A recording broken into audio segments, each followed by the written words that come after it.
Halo semuanya, pernah nggak sih pas lagi asyik-asyiknya dengerin lagu favorit, tiba-tiba kamu mikir, kok bisa ya suara yang beda-beda ini nyatu jadi sesuatu yang, ya magis banget? Nah, di penjelasan ringkas kali ini, kita bakal bongkar rahasia itu bareng-bareng. Kita bakal lihat gimana tiap jenis alat musik itu sebenarnya punya tugas spesifik sebagai building blocks alias fondasi yang ngebangun lagu-lagu kesukaan kita. Ibarat bikin rumah nih, ada fondasi, ada dinding, dan ada atap. Sebuah lagu pun persis kayak gitu, biar kedengaran utuh. Yuk langsung kita mulai? Coba deh bayangin lagu yang paling nempel di kepala kamu sekarang. Udah? Nah, sekarang coba pisahin suara-suaranya di pikiran kamu. Fokus ke ketukan drumnya, terus pindah ke nada utama yang lagi dinyanyikan, habis itu dengerin iringan akor di belakangnya. Beda banget kan? Pertanyaannya, apa sih yang bikin tugas gitar dan drum itu beda banget di atas panggung? Kenapa suaranya nggak saling tabrakan? Jawabannya simple, tapi menarik banget. Mereka punya fungsi masing-masing. Disinilah kita ketemu sama tiga peran utama yang bikin harmoni lagu jadi hidup. Oke, mari kita bedah satu persatu ya. Kita masuk ke peran yang pertama, yaitu harmonis. Jadi, alat musik harmonis ini adalah instrumen yang bisa mainin nada dan akor secara bersamaan ya. Ingat ya, kata kuncinya di sini adalah bersamaan. Alat-alat ini emang dirancang sedemikian rupa supaya pemainnya bisa ngebunyiin 3, 4, atau bahkan lebih nada di detik yang sama persis yang kemudian ngebentuk apa yang kita sebut sebagai akor. Terus, kenapa mainin nada barengan ini penting banget buat telinga kita? Karena instrumen inilah yang ngasih nyawa atau latar belakang emosional ke dalam musik. Mereka yang ciptain harmoni yang kaya, ngasih tahu kita lagu ini tuh suasananya gimana. Apa mau dibikin sedih, bahagia, atau mungkin agak misterius. Bisa dibilang, alat musik harmonis ini adalah kanvasnya, tempat di mana seluruh lukisan musik itu mulai digambar. Nah, perkakas untuk tugas harmonis ini pasti udah akrab banget di telinga kamu.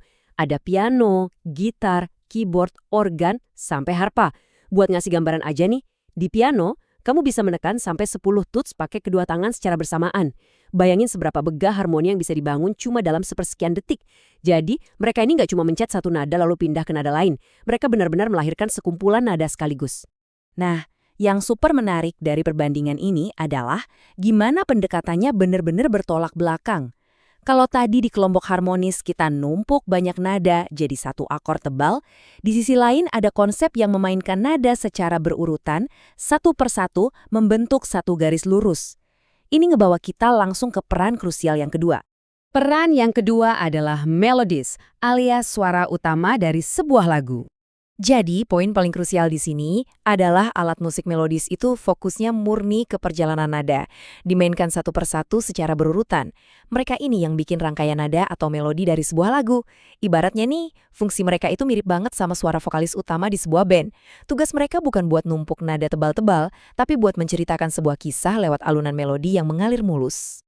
Gampangnya gini, kalau instrumen harmonis tadi tugasnya ngebangun fondasi dan dinding rumah biar kokoh, nah, instrumen melodis ini adalah jalan setapak cantik yang menuntun kamu masuk lewat pintu depannya.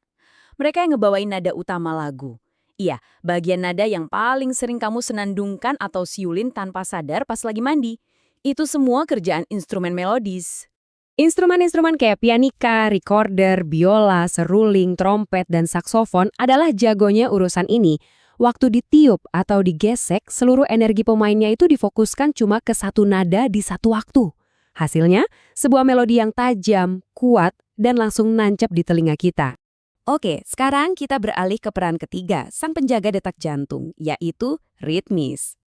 Disinilah kepingan puzzle terakhir kita masuk. Alat musik ritmis ini fungsinya 100% buat ngatur irama atau tempo lagu. Ini beda banget dari yang lain ya. Mereka sama sekali nggak peduli sama yang namanya tinggi rendah nada. Fokus mereka cuma satu, ketukan.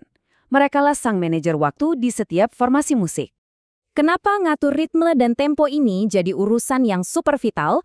Bayangin aja, tanpa adanya regulasi waktu yang ketat ini, instrumen melodis yang lagi nyanyi indah dan instrumen harmonis yang lagi mainin akor bakal gampang banget kehilangan sinkronisasi. Mereka bakal main dengan kecepatan yang beda-beda dan puff, keajaiban lagu itu bakal hancur lebur.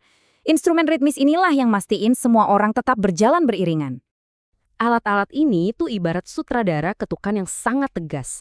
Kita punya instrumen modern kayak drum yang udah pasti sering banget kamu lihat. Tapi yang luar biasa, kita juga punya banyak instrumen tradisional yang perannya sama krusialnya, kayak kendang, rebana, tamborin, dan marakas. Mau itu dipukul, digoyangkan, atau ditabuh, mereka semua ngasih komando ketukan konstan yang sadar nggak sadar bikin kaki kita otomatis ngetuk-ngetuk lantai pas dengerin lagu. Nah, mari kita rangkum dan lihat gimana ketiga peran berbeda ini bergabung jadi satu kesatuan yang utuh. Kalau kita masukin ketiga elemen ini ke dalam satu resep yang brilian, hasilnya gini. Piano atau gitar dengan nada dan akor bersamanya naburin fondasi tebal sebagai dasar. Terus, trompet atau biola masuk ngebawain rangkaian melodi yang indah di atasnya. Dan di saat yang sama, hentakan drum dan kendang terus mengatur irama, ngejaga detak jantung lagu ini biar tetap hidup. Kombinasi sempurna dari akor harmonis, rangkaian melodis, dan detak jantung ritmis inilah yang ngebikin musik terdengar benar-benar magis. Penjelasan ini ngebawa kita ke satu tantangan seru nih buat kamu. Lain kali kamu dengerin lagu favoritmu, entah itu lagi nyetir mobil, bersantai di kamar, atau lagi nonton konser, coba deh blok bangunan musik mana yang bakal kamu fokusin dan pisahin duluan. Bakal ngelacak detak jantung ritmisnya kah? Menganalisis akor harmonis di belakangnya? Atau ngikutin kemana arah instrumen melodisnya pergi? Cobain deh dan rasain sendiri gimana cara kamu menikmati musik bakal berubah sepenuhnya. Sampai jumpa di penjelasan ringkas berikutnya.